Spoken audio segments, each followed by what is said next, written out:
नाजरीन, मैं हूँ रामीन सैयद और आप देख रहे हैं प्रोग्राम राज़ो नियाज़ ओरिया मकबूल जान और ज़फ़र हिलाली के साथ। नाज़रीन, पंजाब असेंबली को टूटे आज 1 महीना पूरा हो चुका है, यानी इलेक्शन 90 रोज़ में कराने के मियाद के अब सिर्फ 60 दिन बाकी रह गए हैं। लेकिन इलेक्शन कब कराए जाएंगे किसी को कुछ मालूम नहीं है। 3 रोज़ कबल लाहौर हाई कोर्ट ने इलेक्शन कमीशन को ऑर्डर जारी किया था कि फौरी तौर पर इलेक्शन की तारीख का ऐलान किया जाए। हाई कोर्ट के इस हुक्म की रोशनी में इलेक्शन कमीशन की आज एक आला सतही मीटिंग भी हुई है, जिसमें इलेक्शन की तारीख पर मुशावरत के लिए गवर्नर पंजाब से वक्त तलब किया गया है। हिलाली साहब, अगर तारीख नहीं देते गवर्नर पंजाब तो क्या लाहौर हाई कोर्ट का जो फैसला है उसकी तौहीन इसको तस्वुर किया जाएगा? देखिए, मुझे समझ ही नहीं आ रही है कि जो चीज़ लिखा हुआ है कॉन्स्टिट्यूशन में वाज़े तौर पे, वो क्यों हम एक एक को ये बातें पूछ रहे हैं कि ये होगा या नहीं होगा। हम क्यों कोर्ट्स जा रहे हैं और एडमिट कर रहे हैं पिटीशन कि ये वाकई होगा या नहीं होगा, जब एक फैक्ट है, जब कॉन्स्टिट्यूशन में लिखा हुआ है।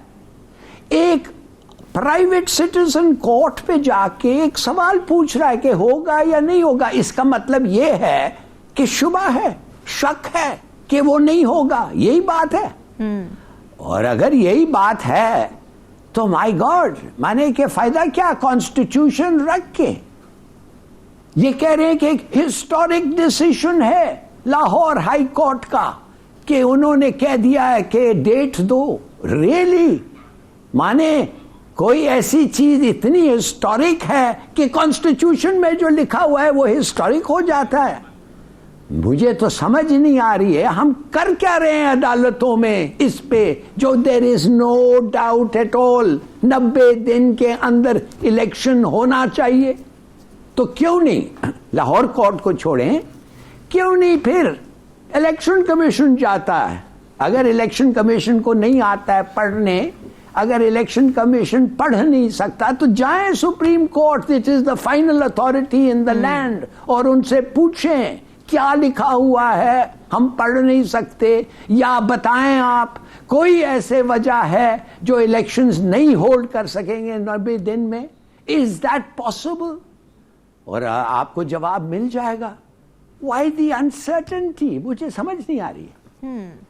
बिल्कुल ठीक है। और ये साहब, आपको क्या लगता है क्यों ये अनसर्टेनिटी है, और क्या लाहौर हाई कोर्ट का जो फैसला आया है उसके बाद, वैसे इससे पहले तो वैसे भी बाइंडिंग ही है क्योंकि कॉन्स्टिट्यूशन में लिखा है कि 90 रोज़ के अंदर होना चाहिए, लेकिन अब लाहौर हाई कोर्ट के फैसले के बाद अगर तारीख नहीं दी जाती गवर्नर पंजाब की जानिब से, जो कि वो पहले भी कहते रहेंगे जी क्योंकि मैंने असेंबली तोड़ी नहीं है तो इसलिए मैं तारीख देना मुझ पर कंपल्सरी नहीं है, लेकिन क्या इस पर तौहीन अदालत हो सकती है अगर तारीख नहीं दी जाती? अब देखिए, तौहीन अदालत तो उसी वक्त हो जाती है, बल्कि तौहीन आइन हो रही है गुज़श्ता काफी अरसे से। आप मुझे बताइए कि क्या पाकिस्तान के अंदर इलेक्शन कमीशन ऑफ पाकिस्तान की ये जिम्मेदारी है कि नहीं है कि इलेक्शन कमीशन ऑफ पाकिस्तान जब इलेक्शन कराए 90 दिन के अंदर न पड़े। बिल्कुल। फिर जब election commission of Pakistan election के मोड में आता है तो तमाम अदारों की ये जिम्मेदारी है, आइन कहता है कि वो उसके साथ मदद करें और उसके साथ कोऑपरेट करें और उसको जो उसको चाहिए वो फराहम करें। सबसे पहली बात यह है कि इलेक्शन कमीशन जो है वो पूछता किस लिए, आज तक कभी मीटिंग सुनी इस तरह की इससे पहले? आज तक कभी इन लोगों ने आके बताया, पूछा कि हम ये नहीं दे? आप मुझे बताइए, ये आईजी किसका नुमाइंदा है? ये चीफ सेक्रेटरी किसका नुमाइंदा है? ये फेडरल गवर्नमेंट का नुमाइंदा है, प्रोविंस में बैठा हुआ। दोनों सूबों के आईजी और चीफ सेक्रेटरी आप अपनी मर्जी के लगाते हैं। पाकिस्तान में तो रोज रोज रात की नींद नहीं सो रहे, पाकिस्तान में तो डाके पड़ रहे हैं, पाकिस्तान में तो गली गली धमाके हो रहे हैं, हम तो इलेक्शन नहीं करा सकते। हमारी तो मामला इसमें उलझे हुए हैं। ये वो फाइनेंस डिपार्टमेंट आके कहता है कि हम पैसे नहीं दे सकते आपको। आप मुझे बताइए, 6 महीने के बाद जब ड्यू डेट आएगी तो क्या पाकिस्तान के अंदर तेल के कुएं बरामद हो जाने शुरू हो जाएंगे? तब कहां से आएंगे पैसे? बिल्कुल सही बात है। सोना निकल आएगा पाकिस्तान के अंदर। फ्रॉड बनाया हुआ पाकिस्तान की पूरे के पूरे आइन को और पाकिस्तान के पूरे कॉन्स्टिट्यूशनल सिस्टम को फ्रॉड बनाया हुआ। अब पहली बात तो ये है, आजकल एक साहब उठे हुए हैं, आजकल एक बहुत जबरदस्त किस्म के ज़हीन किस्म के साबिक secretary election commission Kanwar Dilshad साहब जो है वो नई नई दुर्फंतियां छोड़ रहे हैं। मुझे हैरानी होती है तो पता नहीं किस तरफ से आइन और कानून पढ़ के आ जाते हैं। तो कह रहे थे कि खुद एक जुडिशियल बॉडी है तो वहां क्यों जाएं। ओ भाई, जब आप इलेक्शन करवा रहे होते हो तो आप जुडिशियल फोरम नहीं होते, आप एक एडमिनिस्ट्रेटिव रिस्पॉन्सिबिलिटी अदा कर रहे होते हो। आपको जो लोग नहीं कहते, आप सीधा सुप्रीम कोर्ट के अंदर 1 मिनट के लिए जाएं और सुप्रीम कोर्ट को कहें कि भाई आइन की तशरीह जो है तुम्हारा प्राइमरी प्रेरोगेटिव है, तुम आइन की तशरीह करो। और फिर उसके बाद आइन कहता है कि all administrative and judicial, section 190 पढ़ रहा हूं, all administrative and judicial authority should act in aid of the supreme court. हर इंतजामी इख्तियार या जुडिशियल इख्तियार उसकी मदद के लिए निकले। अगर वो कहता है कि कल आपको जुलूस लेके आ जाएं तो जुलूस को रोके तब भी रोक सकते हैं, कल वो कहता है इलेक्शन करवाएं तब भी आप कर सकते हैं। दुनिया में आप अंदाजा करें कि इलेक्शंस को प्राइमरी अहमियत इसलिए दी जाती है कि एक ऐसी लीडरशिप जो है किसी मुल्क के एक कानून के तहत बरसर-ए-इक़्तिदार आ जाए जिस पे लोग एतमाद करते हैं और वो मामला को चलाए। ये एडहॉकिज्म मुल्कों को तबाह करता है हमेशा और हम उस तरफ पड़े।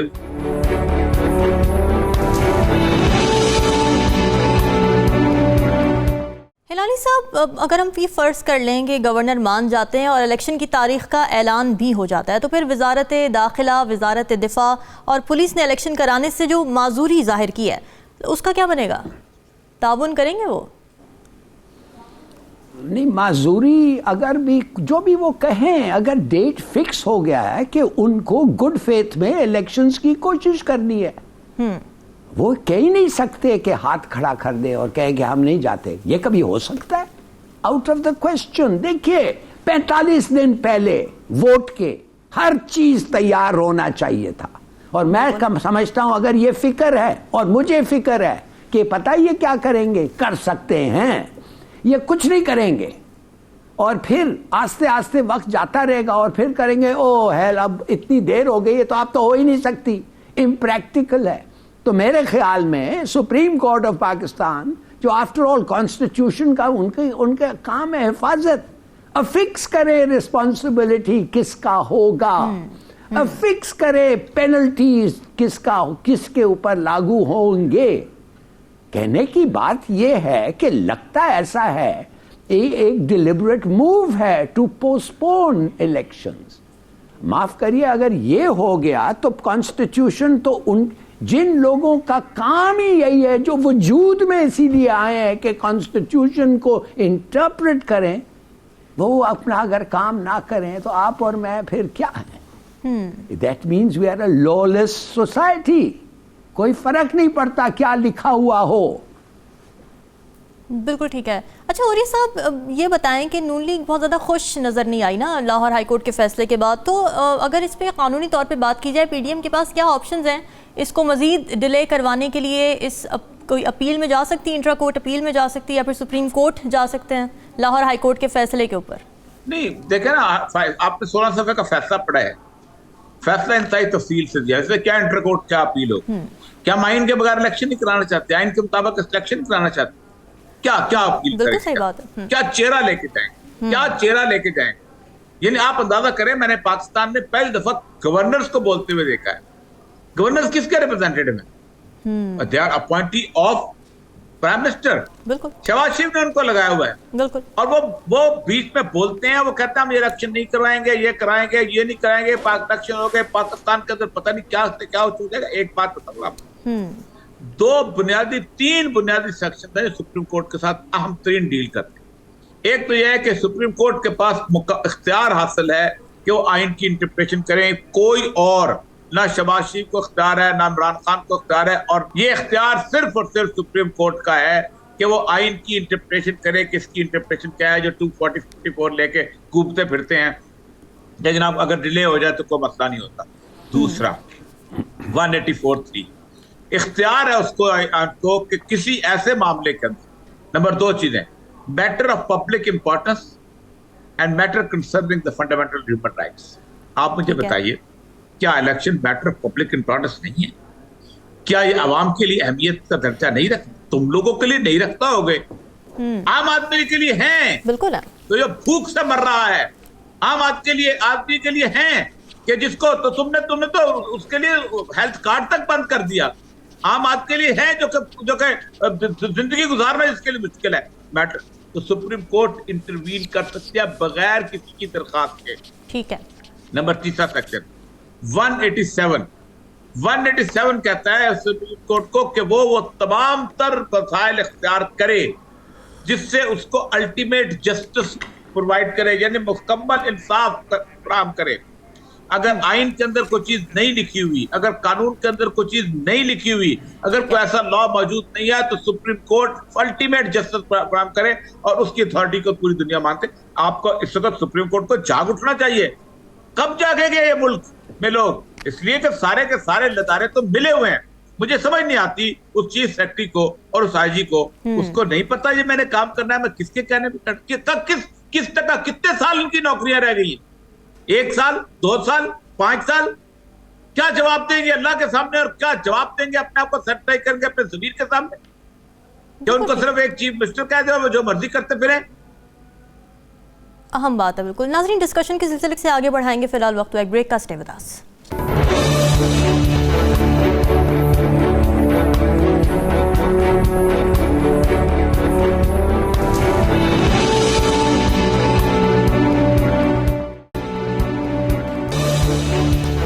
नाजरीन, लाहौर हाई कोर्ट की जानिब से जब से इलेक्शन करवाने का केपी और पंजाब में 90 दिन के अंदर ही फैसला जब से सामने आया है, तब से हम देख रहे हैं कि पीडीएम की जानिब से, खुसूसन नून लीग की जानिब से तनकीद का सिलसिला शुरू हो चुका है। मरीम नवाज ये कह रही हैं कि अदलिया अब भी इमरान खान को सहूलत फराहम कर रही हैं। चंद रोज़ पहले अदालत ने जब फंडिंग केस में खान साहब के खिलाफ फैसला दिया था, तब भी अदालत को तहरीक इंसाफ की तरफ से तनकीद का सामना करना पड़ा था।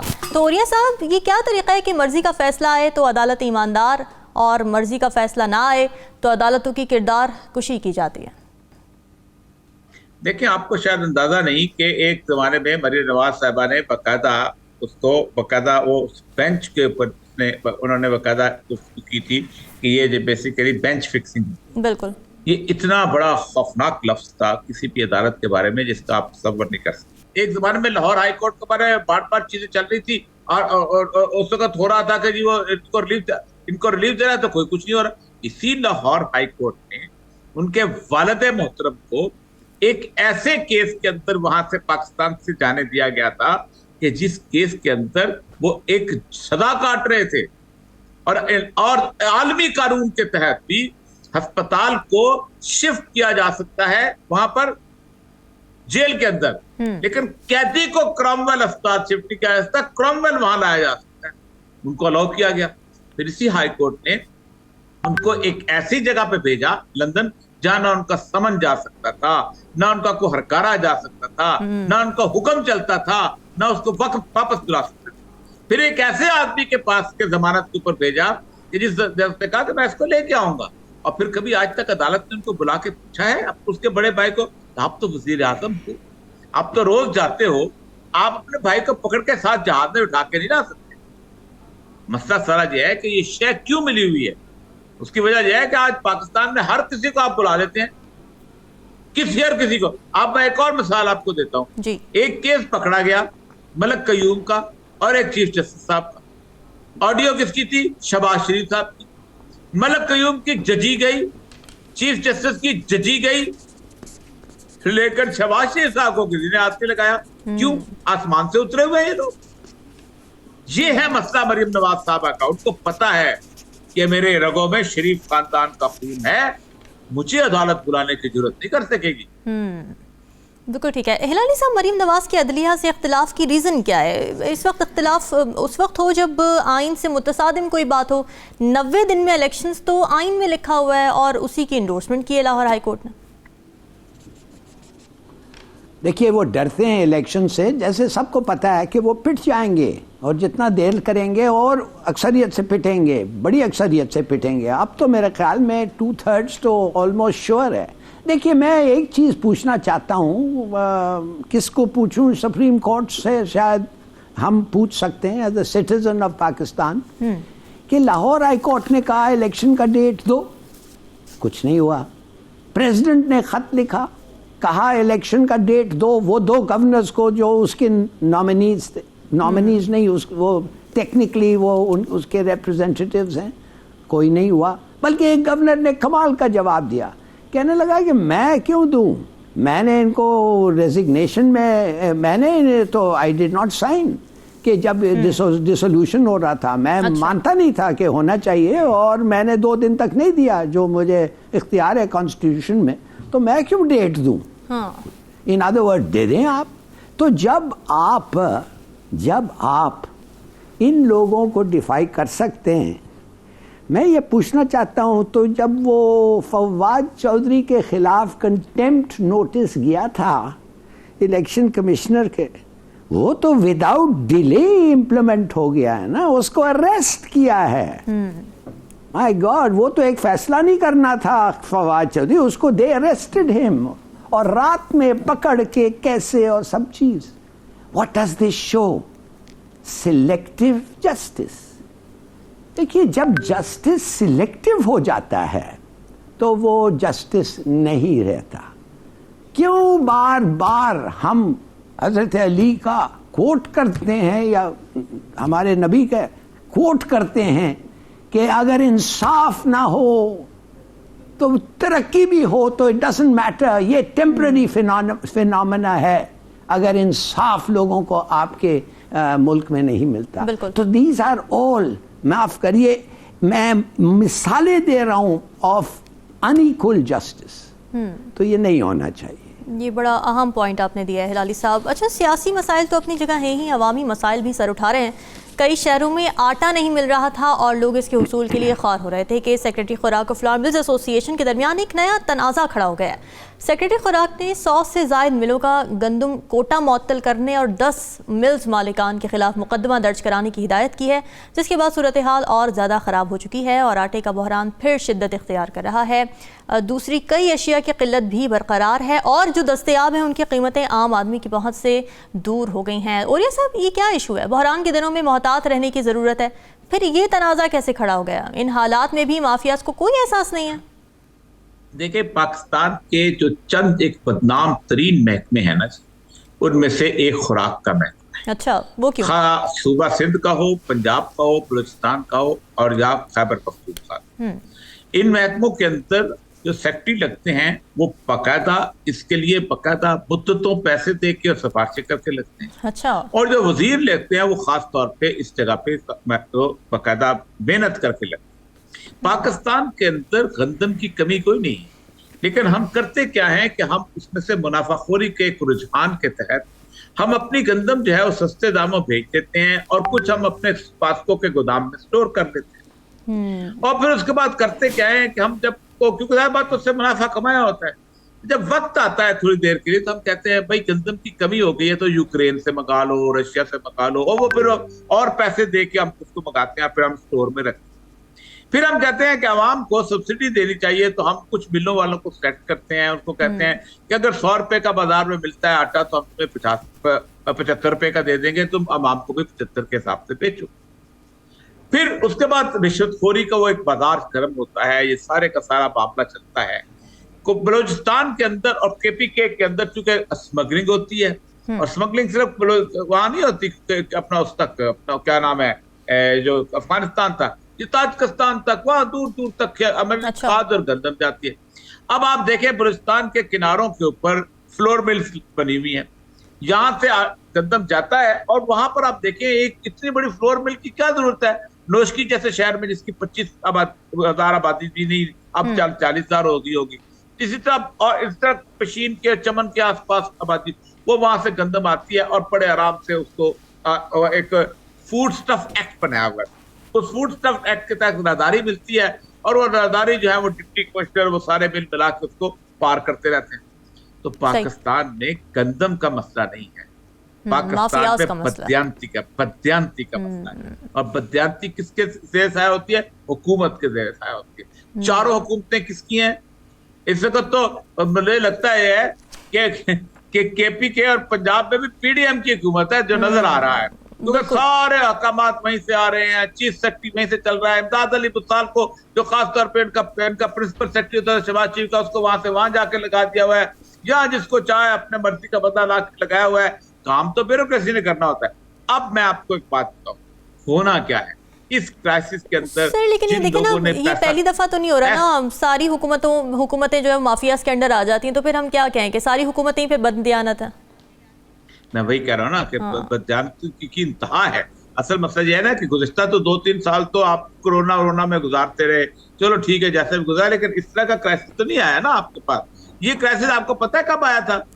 आपको याद है शहबाज शरीफ साहब ने एक सस्ता आटा रोटी देने की कोशिश की तंदूर के ऊपर, और हुआ ये था कि शहबाज, मुझे याद है अच्छी तरह, एक हमारे दोस्त अपना वो बाद में चले गए हैं, अपना मोहसिब लगे थे तार शहबाज साहब, वो सेक्रेटरी फूड थे, वो बकायदा निकल गए थे, अपना ट्रांसफर करवा लिया था उन्होंने। अच्छा। उनको पता था कि इसके अंदर फ्रॉड होने वाला है, शहबाज शरीफ साहब के साथ मिलकर ये सारी नून लीक करने वाला फ्रॉड हुआ कि लोगों को कुछ नहीं मिला। फिर उसके बाद ये अब दोबारा मुझे लगता है कोई एक तारीख शायद रिपीट हो रही है। अच्छा। क्योंकि जाहिर बात है लोगों को आटा तो मिल नहीं रहा, लोगों को खुराक तो मिल नहीं रही। मुझे अच्छी तरह याद है कि मैं खुद जाती तौर पर मुल्तान रोड में पता नहीं कहीं जाके ढूंढ ढांड के एक दुकान से एक बोरी आटा जो है मैंने खरीद के लाया था, नहीं मिलता था। ये क्राइसिस पैदा किया जाता है, और होगा क्या इसमें तो, और फिर होगा और पूछेंगे ना मैं मुझे अच्छी तरह याद है, मैं एक वजीर से नाम नहीं लेना चाहता हूँ, वो इसी मामले का मैंने कहा क्यों करते हो लोगों को, उसने कहा मैंने आगे इलेक्शन नहीं लड़ने, मैंने अब इलेक्शन आ रहा है थोड़े दिनों में, अब ये इलेक्शन का फंड इकट्ठा हो रहा है और कुछ नहीं हो रहा पाकिस्तान। बिल्कुल ठीक है। हिलाली साहब, गंदम के कोटे पर फ्लावर मिल्स और हुकूमतों के दरमियान इख्तिलाफात इससे पहले भी सामने आते रहे हैं, तो आपके ख्याल में किसकी तरफ से ज्यादती होती है? हुकूमत कोटा पूरा नहीं देती या फिर फ्लावर मिलें वाकई गड़बड़ करती हैं? शायद दोनों हो, मगर अच्छा। इसके बारे में, इस स्पेसिफिक सवाल के बारे में मुझे जो पता चला ये है कि अगर आप 10 मन आप आटा दे दें चक्की फ्लावर मिल्स वालों को, तो आपको माने गंदम दे दें 10 मन, तो आपको सिर्फ 7 मन आटा मिलेगा। तो जब ये पूछा गया है कि अच्छा। भाई ये क्यों, तो कहते हैं शेलिंग में चले जाता है कुछ, और सूजी में चले जाता है। तो अगर एक्सपर्ट्स कहते हैं अगर वो भी चले जाए तो 9 मन कम से कम होना चाहिए, तो ये जो दो हैं ये किधर चले जाते हैं? वेल दैट्स एक देखिए, लाइक द डॉलर रेट, इस वक्त 3 रेट्स हैं वीट के।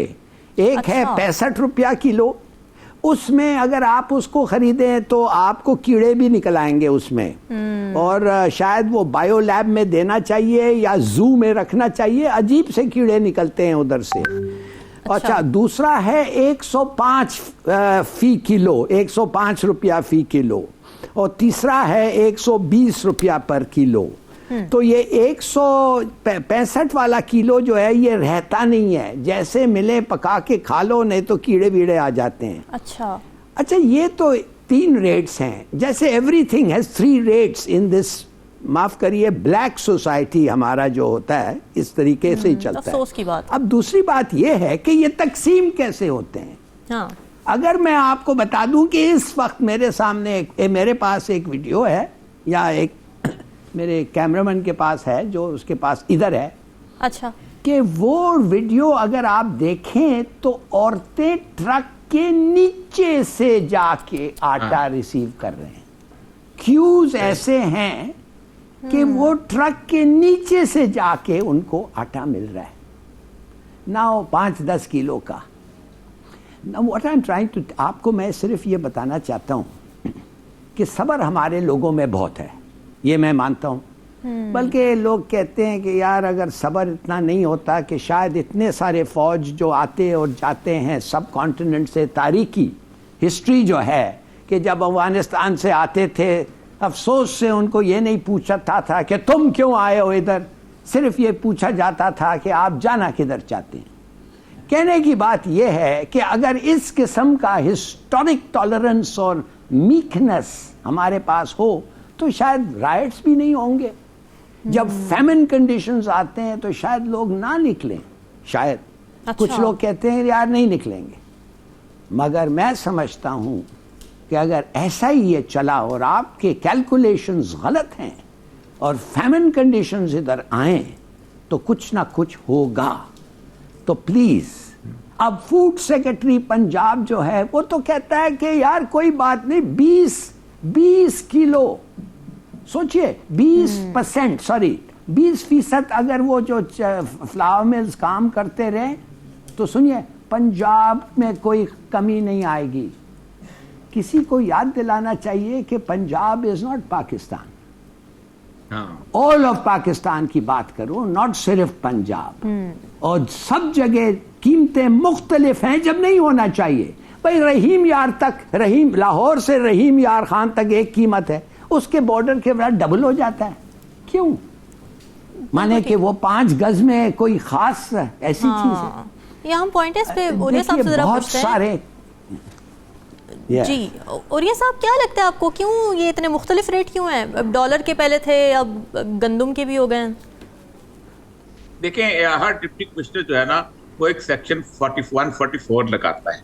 सेक्शन 144 के तहत वो गंदम की जो है वो ट्रांसपोर्टेशन जो है वो बंद कर देता है जिले से बाहर। फिर एक सूबा एक सेक्शन 144 के तहत वो गंदम की ट्रांसपोर्टेशन बाहर बंद कर देता है। फिर उसको एक खास के रेट पे उसको खरीदा जाता है। और वो अगर कभी उसके भी आप सोच ही सकते कि बेचारा जिम्मेदार जो है ना वो बारदाना कहते हैं, ये जो बोरियां होती है, अच्छा। जितनी बोरियां वो उसको मिलेंगी उतनी इसकी गंदम को दी जाएगी। उसके बेचारे के लिए पीछे भाग रहे होते हैं, ये सेक्रेटरी साहब से, ये डायरेक्टर फूड से सिफारिश करो, मुझे इतनी बारदाना ले दो, मुझे इतना बारदाना ले दो। फिर उसकी गंदम अगर सरकार खरीद देती है, फिर बाकी वो आड़ती के खाते में चला जाता है। फिर आड़ती उसको कहां से किधर किधर लेके जाता है। आप अंदाजा करें कि मार्केट फोर्सेस जो है उसके हिसाब से आप चलाएं इस बारे मामले में। तो आप, मैं आपको बताऊं, गंदम की किल्लत थी। रसूल अकरम सल्लल्लाहु अलैहि वसल्लम की एक हदीस आपको सुनाता हूं। आप सल्लल्लाहु अलैहि वसल्लम ने, एक तो खैर ज़ख़ीरा अंदोज़ी को आपने कहा कि जो बंदा ज़ख़ीरा अंदोज़ी करता है वो अगर सारी 40 दिन से ज्यादा कर लेता है तो सारी जिंदगी इबादत करे, सारी जिंदगी रोजे रखे, हज करे, अल्लाह उसको कबूल नहीं करेगा। लेकिन आपने फरमाया कि किसी का कीमतें बढ़ गई हैं तो क्या करे, कुछ कंट्रोल करें। आपने फरमाया कीमतें अल्लाह ताला मुकर्रर करता है। मैं नहीं चाहता कि इस दुनिया से उस तरह जाऊं कि मैं अल्लाह के अहकाम की कुछ खिलाफ वर्जी करूं। मार्केट फोर्सेस, आपके पास इतनी प्रोडक्शन गंदम की मौजूद है कि आप अगर इसको मार्केट में फ्लो में चलने दें तो बेहतरीन हो जाएगा। लेकिन कमीशन कौन कमाएगा? गोदाम के पास गोदाम का कस्टोडियन कौन बनेगा? ये आरती को कौन इस तरह एस्टेब्लिश करेगा? फ्लोर मिलों के कोटे कौन देगा? सेक्रेटरी फूड और मिस्टर फूड कैसे कमाई करेगा? ये है असल मसला हमारा। हमने इस मुल्क का सत्यानाश कर दिया हुआ है। हमारी एग्रीकल्चर की प्रोडक्शन की तबाही का मामला असल ये है कि हमारे यहाँ उसकी ट्रेडर की अहमियत है, हमारे यहाँ आड़ती की अहमियत है, जमींदार की कोई अहमियत नहीं। और ये चलता रहेगा। अब होता क्या है कि पंजाब की गंदम, उसका कंपटीशन चलता है सिंध की गंदम के साथ, सिंध की उसके, और बेचारे 2 सूबे जो है ना बलूचिस्तान और केपी के, जहाँ ये गंदम नहीं होती वहाँ, और फिर उसके साथ एडजेसेंट एरिया बलूचिस्तान में भी नहीं होती, आजाद कश्मीर में भी कम होती है। वो लोग फिर करते जाए कि आपके पास आते करते हैं और कोई एक ट्रक ले गए, कस्टम वाले को पैसा दिया, फलाने को पैसा दिया, अटक के पुल पे पैसा दिया, फलां जगह कश्मीर की लाइन पे पैसा दिया। आपने पाकिस्तान को सिर्फ कमाई का जरिया बनाया हुआ है। ऐसे नहीं वर्ल्ड बैंक, उसने कहा IMF ने कि 17 ग्रेड से लेके 22 ग्रेड वालों की जायदादों को जाहिर करो ताकि पता चले कि इस मुल्क को खाने वाला कौन कौन है। ये शर्त कितनी मानी जाती है ये देखना है। अच्छा हिलाली साहब, जब रूस से गंदम आई थी तो हुकूमत की जानिब से ये कहा गया था कि अब आटे की सप्लाई के मामला ठीक हो जाएंगे, कीमतें भी एतदाल पर आ जाएंगी, लेकिन ऐसा होता नज़र नहीं आ रहा। आटा मिलता भी है तो शनाख्ती कार्ड की फ़ोटोकॉपी पर और रजिस्टर में अंगूठा लगाने के बाद। तो क्या सुई गैस के बाद अब मुल्क में आटे की राशनिंग का सिलसिला भी शुरू होने वाला है? मेरे ख्याल में अगर हो जाए तो बड़ी अच्छी बात होगी, इसलिए कि अगर रैशनिंग शुरू हो जाए तो कुछ डिसिप्लिन आ जाएगा, फिर सिफारिश नहीं चलेगा, रिश्वत नहीं चलेगी, एक स्टैम्प पेपर पे पता चलेगा और वो सबके लिए होगा, वो डिजिटल रिकॉर्ड होगा कि आपने क्या लिया और कितना लिया और क्या कितनी फैमिली है और कितना हो सकता है। देखिए ये तो फ्यूल पे भी होना चाहिए। अगर ये सब आपको इंसाफ देता है, इक्वल डिस्ट्रीब्यूशन देता है और राइट से बचाता है तो प्लीज करें। मगर मैं आज को आपको बताता हूं कि ये नौबत क्यों आई है। ये नौबत भी इसलिए आई है कि सोचिए, सुनिए मैं जो आपको कह रहा हूं जी। पाकिस्तान का फार्म वर्कर का आउटपुट जो है 1/4 आउटपुट है compare to other farm workers in South Asia. ये एक जबरदस्त किस्म का रिसर्च मैं आज पढ़ा था। अच्छा। 1/4 of the output of south Asia. Pakistan ने क्या किया? 4 क्रॉप्स, गंदम, शुगर केन, गन्ना और चावल और क्या, कपास। ये 4 हमने अपने प्रोडक्शंस को 4 में लिस्ट किए, और ये 4 क्रॉप्स को हम सब्सिडाइज कर रहे हैं, हम पानी पे सस्ता कीमत पे कर रहे हैं, जमीन को तबाही कर रहे हैं, मगर हम ऑल्टरनेटिव क्रॉप्स जो आराम से ग्रो हो सकते, जिससे दुगना और तिगना हमारी कमाई हो रही है, उस पे कोई जाता ही नहीं है। अच्छा, वो कौन सी क्रॉप्स हैं? कोई नहीं जा रहा है उधर। मिसाल के तौर पे सब्जी, टमाटर, onions, X, Y, Z India से मंगवाते हैं हम। जस्ट इमेजिन, क्यों? बड़े फार्मर्स सब। अच्छा, एक और बात आपको मैं बताऊं, उगाने के लिए आपको सब्सिडी मिलती है, पानी आपका सस्ता है, यू आर वेस्टिंग वाटर, मगर इट इज सब्सिडाइज्ड। गन्ना crop should never be grown in Pakistan, जिधर फूड वाटर डिफिशिएंट है, मगर वो उग रहा है। अच्छा, वो सब होता है, फिर आप क्या, वो सब्सिडाइज करते हैं आप ग्रोथ के लिए, फिर आप कहते हैं हमने इतना ग्रो कर दिया कि आप थोड़ा एक्सपोर्ट भी कर दें, मगर जब आप एक्सपोर्ट पे जाते हैं तो आपकी जो सब्सिडी है वो मार्केट प्राइस से ज्यादा है, तो वो कोई नहीं खरीदेगा आपका। मगर खरीदने के लिए आप एक और सब्सिडी उनको देते हैं एक्सपोर्ट के लिए। It's madness. और ये है वो एलीट जो पाकिस्तान को चला रहे हैं। खुदा के लिए गेट रियल, इनको खत्म करें, सब्सिडीज को, इनके टारगेटेड सब्सिडीज दें। मैंने कल कहा, पर जब भी था फ्राइडे को, थर्सडे को, लास्ट थर्सडे मैंने कहा, खुदा के लिए गरीबों को सब्सिडाइज करें, इनकम सपोर्ट स्कीम में दें, तिगना करें, 3 times मोर।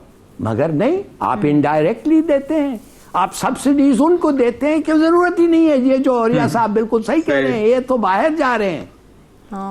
इनको जब वक्त आएगा, इनको अपनी एक ब्रीफ केस भी ले जाने की जरूरत नहीं है, उधर जाके ये लखपतियों के तरह रह सकते हैं।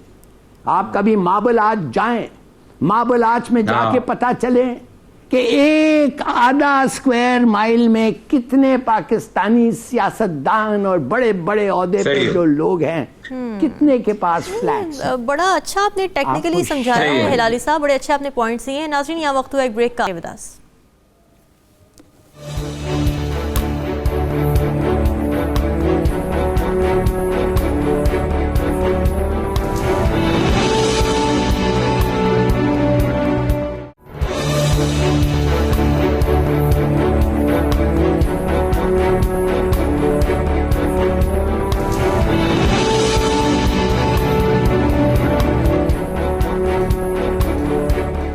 वेलकम बैक नाज़रीन। 2 दिन के वक्फे से उर्दू अदब और आर्ट एंड कल्चर की 2 बड़ी शख्सियात हमसे जुदा हो गईं। अमजद इस्लाम अमजद और ज़िया मोहिउद्दीन, दोनों ने अपने अपने शोबे को एक नई जहत, एक नए आहंग से रोशनास कराया। अमजद इस्लाम अमजद की शायरी, खुसूसन आज़ाद नज़में और TV ड्रामे बिलाशुबा ट्रेंड सेटर थे। दूसरी तरफ ज़िया मोहिउद्दीन साहब, क्या खूबसूरत आवाज़, क्या खूबसूरत अंदाज़, उनका अपना एक अलग जादू था। उन्होंने अंग्रेज़ी ज़ुबान की कई फिल्मों में भी काम किया, पूरी दुनिया में पाकिस्तान के लिए बाइस फ़ख्र हैं। और ये सब आपका और अमजद इस्लाम अमजद का तो तकरीबन 50 सालों का साथ रहा है। अमजद इस्लाम अमजद के TV ड्रामों ने उर्दू ड्रामे को एक नई पहचान दी थी। वो सबसे मुख्तलिफ स्टोरी बोर्ड पर काम करते थे, उन जैसे ड्रामे कोई नहीं लिख पाया आज तक। ये नज़्म मैंने अमजद साहब से 12 फरमाइश करके, 12 फरमाइश, उनकी बहुत खूबसूरत नज़्मों में से एक। अमजद साहब से मेरा 1972 से 2022 तक का 50 साल का साथ। ड्रामा तो उन्होंने ऐसा किया था कि ड्राइंग रूम से बाहर निकाल दिया था, वो दुनिया में लेके आ गए थे कि ये दुनिया में लोग जो जिंदा है ना, इनकी तरफ आओ। ये टाइम ड्रामा की मरंजा मरंज किस्म की जिंदगी जो है इससे बाहर निकली। और फिर अमजद साहब जैसे उसको लेके आए, उसको एक हाउस होल्ड नाम बन गया। लेकिन आपको अंदाजा होगा कि 5 साल तक वो ड्रामा लिख के उन्होंने PTV को दिया हुआ था, और PTV वाले समझाते थे कि तुम शायर आदमी, शायरी वायरी किया करो, और शायर वो बड़ा लेकिन जैसे वो ड्रामा उनका आया उसके बाद वो फिर शायर के तौर पे इस तरह पहचाने गए कि पूरी दुनिया में उनकी धूम मच गई। मुशायरों का वो दौर था, वो 20-25 साल का, कि जैसे ऐसे करते हैं कि जैसे प्रिंस अमजद ने सिर्फ शायरी की बुनियाद पे इब्न बतूता से ज्यादा सफर किया होगा दुनिया का। कौन सा मुल्क है जहां उन्होंने जाकर मुशायरा नहीं पढ़ा। और उनके साथ वो जमाने हम भी जाते थे, लेकिन जमीर जाफर साहब मरहूम, मुझे अच्छी तक याद है कि जमीर जाफर साहब कभी कभी मदाहिया कितना कहते थे, तो उनमें से एक दो मुझे याद आ रहे हैं। एक तो उनका मशहूर शेर था कि बूझो बच्चों क्या है उसका नाम, आगे अमजद पीछे अमजद बीच फंसा इस्लाम। और एक उनका और भी था कि इस्लाम तो कम है टीवी में, अमजद इस्लाम ज्यादा है। तो ये बड़े बड़े के, लेकिन अमजद की एक और खूबी जिससे बहुत कम लोग आशना है जी, कि अमजद हैं ये इंतहाई शानदार बज़्ज़संज, फिक्रा बोलने वाले और शानदार किस्म का फिक्रा बोलने वाले। यानी फिक्रा बोलने वाले की खूबी ये होती है कि अपने आप पर लगा हुआ फिक्रा भी वो हमेशा जो है उसको भी उसका मजा लेता है। मुझे याद है अच्छी तरह कि वो बार बार अपने ऊपर जो कोई फिक्रा फिट होता था उसको सुनाया करते थे। उनकी एक मुझे फिक्रा याद है तो अक्सर सुनाते थे। एक दफा एक शख्स ने मुझसे कंघी मांगी, तो मैंने उससे पूछा कि तूने मुझसे कंघी क्यों मांगी? तो कहने लगा इसलिए कि तुम जैसे कम बालों वाले आदमी के पास कंघी जरूर होती है और वो साफ भी होती है। तो ऐसा आदमी कि जिंदगी की सारी रौनकें, और एक और अहम बात कि उसकी शायरी को जिस तरह बच्चियां पढ़ती थी, मुझे याद है गर्ल्स कॉलेज में होता था, उसके साथ साथ शाख की तरह उसके पीछे पीछे पढ़ती थी। लेकिन इंतहा का जिसे कहते हैं, नहीं बिलाशुबा। और ये सब आपकी बड़ी ज़बरदस्त यादें होंगी अमजद साहब के साथ। हिलाली साहब, ज़िया मोहिउद्दीन के स्टेज ड्रामे, स्टेज शोज़ और अंग्रेज़ी फिल्में पाकिस्तान की एक नई पहचान का सबब बनी और उन्हें खिदमात की वजह से वो पाकिस्तान के लिए बाइस फ़ख्र भी रहे थे। तो आपकी कभी मुलाकात हुई उनसे? कैसा पाया आपने उनकी शख्सियत को? जी हाँ, आप यकीन नहीं करेंगी मगर मैं उनके साथ कभी कभी क्रिकेट खेलता था। अच्छा। वो क्लब क्रिकेट इंग्लैंड में, तो उधर उनसे मुलाकात ज़रूर होती थी। वो अ गुड क्रिकेटर, बड़े कीन क्रिकेटर, बड़े कीन फ़ैन थे। और उनका जो माने एक्सेंट, प्रोनाउंसिएशन जो है उर्दू में, तो औरिया साहब आपको बेहतर बता सकते हैं, मगर अंग्रेज़ी में भी उनका जो, एक तो लॉरेंस ऑफ अरेबिया एक फिल्म था पीटर ओटूल के साथ जिन्होंने उसमें that was his major debut. मगर शेक्सपियरियन प्लेज में जो उनकी दिलचस्पी थी और जिस तरीके से उनकी एक्टिंग थी, एंड इज इंग्लिश फ्लॉलेस, तो is a great loss as a man और as an actor, as a person and as a actor. बिल्कुल ठीक है। और ये सब हमने एज अ न्यूज़ एंकर भी जब करियर की शुरुआत की थी, तो ज़िया मोहिउद्दीन साहब की जो प्रोनाउंसिएशन पर जो उनका जोर होता था, उससे हमने बहुत कुछ सीखा है, बहुत इंस्पिरेशनल रहे हैं वो। देखिए, जब शुरू में आया था ना 1972-3 की बात है, नया जो भुट्टो के दौर में, तो उन्होंने एक प्रोग्राम शुरू किया था अपना बड़ा मशहूर, उसका उसमें ठेके पे नज़म पढ़ते होते और वो बड़ा जबरदस्त उसका होता था। खास एक राशिद की, फैज की नज़म पढ़ा करते थे। उनके शुरू के प्रोग्रामों में उन्होंने एक आदमी को बुलाया था, एक शख्सियत को बुलाया था, उसका नाम था ज़ट्टे बुखारी। आज भी उनका वो प्रोग्राम आप कहीं आपको शायद यूट्यूब पे पड़ा मिल जाए। ये पितरस बुखारी के भाई थे जो रेडियो और पाकिस्तान ज़िया मोहिउद्दीन शो ज़िया मोहिउद्दीन शो तो इंचार्ज थे।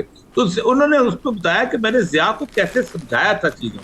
अच्छा, कमाल की बात है कि शानदार उर्दू बोलते थे, शानदार अंग्रेजी बोलते थे, लेकिन पैदा फैसलाबाद में हुए थे। आप अंदाजा करें कि अबुल खैर कश्मी साहब बड़े जबरदस्त किस्म के उर्दू स्पीकिंग आदमी थे। तो उन्होंने लाहौर में एक मजमून पढ़ा उनके सामने ही, उन्होंने कहा अल्लाह ताला के कादर होने पे यकीन करना। और ये सब खता कलामी की माजरत, इस वक्त हमारे पास टाइम बिल्कुल ख़त्म हो चुका है। उनकी यादें हमेशा हमारे साथ ही रहेंगी। नाज़रीन, डिस्कशन आपने सुनी, कल हाजिर होंगे मज़ीद अहम मौज़ूआत के साथ। हमें दीजिए इजाज़त। अल्लाह हाफ़िज़।